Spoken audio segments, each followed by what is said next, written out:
Hi friends, welcome to our channel. నేను మీ లక్ష్మీ ప్రసన్న. ఈరోజు నేను మన వీడియోలో గోరుచుక్కుడు పచ్చి కొబ్బరి కూరను చేసి చూపిస్తున్నానండి. దీనికోసం ముందుగా నేను ఇక్కడ 1/2 కేజీ గోరుచుక్కుడుగాయలను తీసుకున్నానండి. వీటిని శుభ్రంగా కడిగి ఇలా చిన్న చిన్న ముక్కలుగా కట్ చేసి తీసుకున్నానండి. ఇప్పుడు స్టవ్ పై ఒక కడాయి పెట్టుకొని అందులోకి ఆయిల్ని వేసుకోండి. ఆయిల్ వేడిన తర్వాత జీలకర్ర ఆవాలను వేసుకోండి. అలాగే కరివేపాకును కూడా వేసుకొని వేయించండి. ఇవి ఇలా వేగిన తర్వాత ఇప్పుడు ఇందులోకి మనం కట్ చేసి పెట్టుకున్న గోరుచుక్కుడుకాయ ముక్కలను ఇందులో వేసుకుందాం. ఇప్పుడు వీటిని ఒకసారి కలుపుకోండి. అలాగే చిన్న చిన్న ముక్కలుగా కట్ చేసిన ఒక పెద్ద ఉల్లిపాయను ఇందులో వేసుకోండి. ఇప్పుడు ఇందులోకి కొద్దిగా సాల్ట్ని వేసుకొని కలుపుకోండి. సారీ అండి, సాల్ట్ వేసే క్లిప్ మిస్ అయింది. ఇప్పుడు ఈ ఉల్లిపాయ చిక్కుడుకాయ కొంచెం మెత్తబడే వరకు 5-6 నిమిషాలు వేయించుకోండి. ఈలోపు ఇందులో వేసుకోవడానికి పచ్చి కొబ్బరి కారాన్ని తయారు చేసుకుందాం. అందుకోసం ఒక మిక్సీ జార్లోకి అరకప్పు పచ్చి కొబ్బరి ముక్కలను వేసుకోండి. అలాగే 7-8 పచ్చిమిర్చిని తీసుకొని ఇలా ముక్కలుగా కట్ చేసి వేసుకోండి.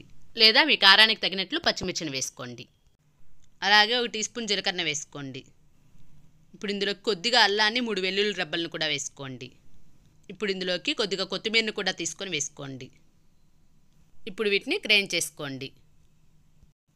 మరీ మెత్తగా కాకుండా కొంచెం కచ్చాపచ్చగా గ్రైండ్ చేసి తీసుకోండి. చూడండి, ఈ విధంగా గ్రైండ్ చేసుకోండి. చూడండి, 5-6 నిమిషాలు ఇలా వేయించుకున్న తర్వాత ఇప్పుడు మనం రెడీ చేసి పెట్టుకున్న పచ్చి కొబ్బరి కారాన్ని ఇందులో వేసుకోండి. ఇదంతా కూడా బాగా కలుపుకోండి.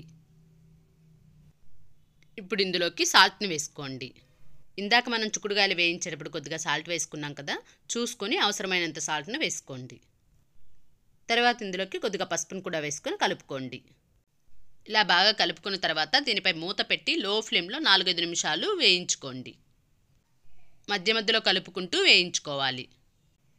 తర్వాత ఇందులోకి కొద్దిగా వాటర్ని వేసుకోండి. ఇలా వాటర్ వేసుకొని కలుపుకొని దీనిపై మూత పెట్టి లో ఫ్లేమ్లో ఉడికించుకోండి. మధ్య మధ్యలో మూత తీసి కలుపుకుంటూ మళ్ళీ మూత పెట్టి ఉడికించుకోండి. లేదంటే అడుగు పట్టేస్తుందండి. మధ్య మధ్యలో కలుపుకుంటూ ఉడికించుకోండి. చూడండి, ఈ విధంగా ఉడికించుకోండి. చూడండి, మన చిక్కుడుకాయ ముక్క కూడా పర్ఫెక్ట్గా ఉడికిపోయింది. అంతేనండి, మనకి గోరుచుక్కుడు పచ్చి కొబ్బరి కూర రెడీ అయిపోయింది. మీకు నచ్చినట్లయితే తప్పకుండా లైక్ చేసి మీ ఫ్రెండ్స్ అండ్ ఫ్యామిలీ మెంబర్స్కి షేర్ చేయండి.